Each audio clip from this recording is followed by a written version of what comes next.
Trump. Joining us now for the must-read opinion pages, New York Times reporter Jeremy Peters. Jeremy, good to have you on board. I want to start with what you wrote in the Washington Post, because there was a lot of talk about Trump doubling down on this relationship with Putin. Trump's dangerous lie about Russia. And Joe writes this: President Trump's recent claim that the United States is morally on par with Russia's corrupt dystopian regime was so historically ignorant that even Republicans felt compelled to speak out this week. Perhaps that's because remaining silent in the face of such a morally disorienting claim would make them look like fools. Comrade Putin dreams of rebuilding the USSR one invasion at a time. As he wraps himself in that delusion, someone in the West Wing should remind the president just how inhumane life was in the old Soviet Union. Seizing control, Putin has carried forward the worst of the Soviets' legacy. His political opponents have been poisoned, investigative reporters have been killed, and Russia has invaded neighboring countries. Despite what Trump would have the world believe, the historical record is clear. There is no moral equivalence between the United States and Putin's Russia. That much is obvious. What is not is why Trump would so gleefully continue to spread this dangerous lie. And nobody can figure out why. This is another one of those I just don't get it. Steve, I don't get it. You know, Donald Trump grew up, like us, in the Cold War. He knows that the Soviet regime that Putin admires killed up to 50 million, some people believe up to 60 million of their own citizens. And that's what Putin wants his Russia to be? I just don't understand it for the life of me. This is one of the most vexing things of all the vexing things that Donald Trump has said. Well, as you know, there are a lot of conspiracy theories out there, or stuff out in the blogosphere why he might be doing this. But I was struck when you were talking by a headline that was in the New York Times literally yesterday that says Putin critic who said he was poisoned in 2015 falls into coma. So it's like still going on. Even as we sit here today, there are enemies of Putin's who seem to be getting poisoned, and yet you have our leader somehow defending them and creating this moral equivalence. And by the way, just a year or two ago, one of his political rivals, one of his critics, shot dead right across from the Kremlin. Well, this is a Niagara of stun grenades that are coming out of the White House. Immigration orders, the moral equivalency that he tries to draw between Vladimir Putin and the United States of America, which is truly absurd. But it gets to, your piece actually gets to a larger issue. Words from the President of the United States have meaning. Yeah. Right. You know, he said the same exact thing here in December of 2015. But he was a candidate.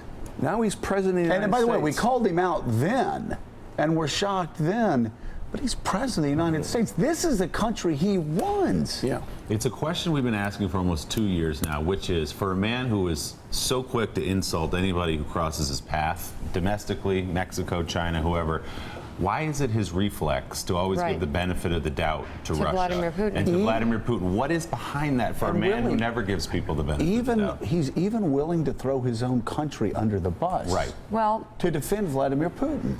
And there's a way to make his argument, Mika, which is that, you know what, I think we need to reestablish a relationship with Russia. It's something Barack Obama did. People didn't like it, the reset button, all that. You can say that without saying we're like them, we kill people too. So I would say that also we have to look at somebody who's been by his side throughout the campaign, who's now a member of his foreign policy team. You can say Mattis and Kelly, you know, these Tillerson are just getting into office and they're just getting to the president, they're just getting around him. But General Flynn has been there for months. Has he not educated his boss on Russia, or does he agree? What's going on here? This is not funny anymore, and it can't be passed off as, oh, he doesn't mean it. It can't be passed off as, oh, he doesn't know.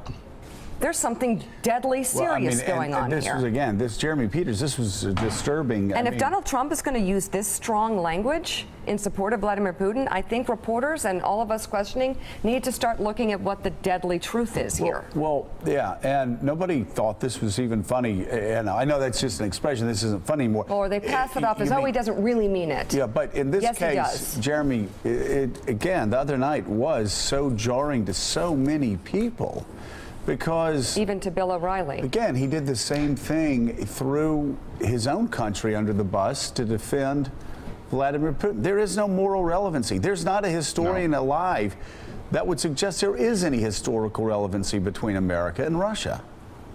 One of the things that struck me, Joe, is that the line that Trump has used, which he's used before, like, oh, you think we're so innocent, is exactly the kind of language and exactly the same argument that Russians in defense of Vladimir Putin use when they are talking about the United States getting on its moral high horse. So, Trump has absorbed a lot of I think he's probably talking to Russians and communicating at the highest levels with these people more than we realize, because what he's doing there is he's parroting their arguments.